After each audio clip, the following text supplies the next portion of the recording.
O Senhor esteja convosco. Ele está no meio de nós. Proclamação do Evangelho de Jesus Cristo segundo São João. Glória a vós, Senhor. Naquele tempo, disse Jesus a seus discípulos: Como meu Pai me amou, assim também eu vos amei. Permanecei no meu amor. Se guardardes os meus mandamentos, permanecereis no meu amor, assim como eu guardei os mandamentos do meu Pai e permaneço no seu amor. E eu vos disse isto, para que a minha alegria esteja em vós e vossa alegria seja plena. Este é o meu mandamento: amai-vos uns aos outros, assim como eu vos amei. Ninguém tem amor maior do que aquele que dá a sua vida pelos amigos. Vós sois meus amigos, se fizerdes o que eu vos mando. Já não vos chamo servos, pois o servo não sabe o que faz o seu senhor. Eu vos chamo amigos, porque vos dei a conhecer tudo o que ouvi de meu Pai. Não fostes vós que me escolhestes, mas fui eu que vos escolhi e vos designei para irdes, e para que produzais fruto, e o vosso fruto permaneça. O que então pedirdes ao Pai em meu nome, Ele vô-lo concederá. Isto é o que vos ordeno: amai-vos uns aos outros. Palavra da salvação. Glória a vós, Senhor. Louvado seja nosso Senhor Jesus Cristo. Para sempre seja louvado.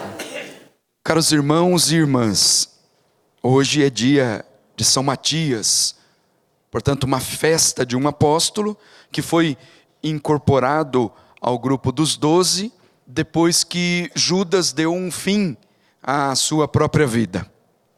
Pois bem, ao celebrar o dia de São Matias, e sabendo que ele foi incorporado a esse número dos 12, que é um número simbólico e muito significativo para a estrutura da teologia da igreja, é bom que nos lembremos da realidade sobrenatural que é a igreja de nosso Senhor Jesus Cristo.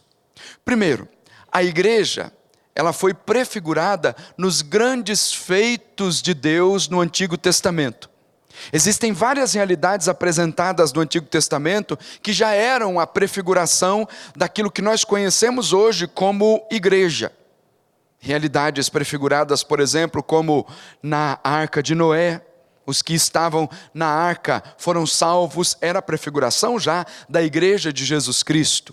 A realidade batismal da passagem do povo hebreu pelo Mar Vermelho, já era uma prefiguração da igreja de Jesus Cristo. E tantas outras que poderíamos lembrar que tratavam-se já de uma igreja que é uma realidade divina, que brota do coração da Santíssima Trindade, é gestada durante todo o período do Antigo Testamento. E nós começamos a ver os indícios dessa igreja quando Jesus escolhe os seus 12 primeiros colaboradores, fazendo uma referência já do novo povo de Deus que estava nascendo. O Antigo Testamento fala do povo de Deus que foi formado a partir das 12 tribos. A totalidade do povo no Antigo Testamento é formada então por cada uma das 12 tribos. Quando Jesus chama os seus primeiros colaboradores, ali ele já está gestando, já de uma forma mais próxima ainda do nascimento da igreja, com o número dos 12. É a estrutura do novo Israel, do novo povo de Deus, que é a igreja de Jesus Cristo. Depois, ele mesmo, na pessoa de Pedro, funda a igreja. Depois daquela bela profissão de fé de Pedro, dizendo: Tu és Pedro, tu és pedra, sobre esta pedra edificarei a minha igreja, e as portas do inferno não prevalecerão contra ela. E depois, tanto para São Mateus, é ali, nesse dia, que acontece a fundação da igreja. Para São João, a estrutura já é um pouco diferente, porque para ele, no alto da cruz, do lado aberto de Jesus, é que nasce a igreja, a esposa de Cristo, numa referência também àquela cena maravilhosa do Antigo Testamento, em que Deus, depois de ter criado o homem, o primeiro Adão, cria a mulher do lado aberto de uma costela de Adão, portanto, do seu lado nasce a mulher. Para São João é ali, no alto da cruz, do lado aberto de Jesus, que nasce a igreja, a esposa de Cristo. São realidades que prefiguram o nascimento da igreja, para deixar bem claro que a igreja não é uma estrutura humana. A igreja é divina, que brota do coração da Santíssima Trindade, é realidade que brota do coração de Deus, que é fundada por Jesus Cristo na pessoa de Pedro, e para São João, no alto da cruz, ela nasce, e que depois é manifestada publicamente no dia de Pentecostes.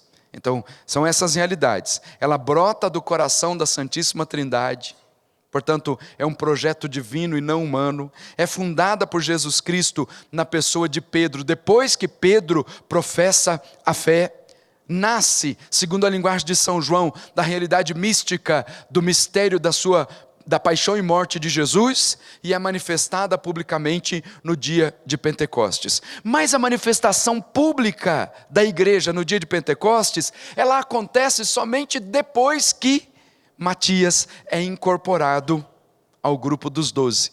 A estrutura é assim: primeiro, no capítulo 1 dos Atos dos Apóstolos, Jesus faz uma promessa: descerá sobre vós o Espírito Santo, e vos dará força, e sereis minhas testemunhas em Jerusalém, na Judéia, na Samaria e até os confins da terra.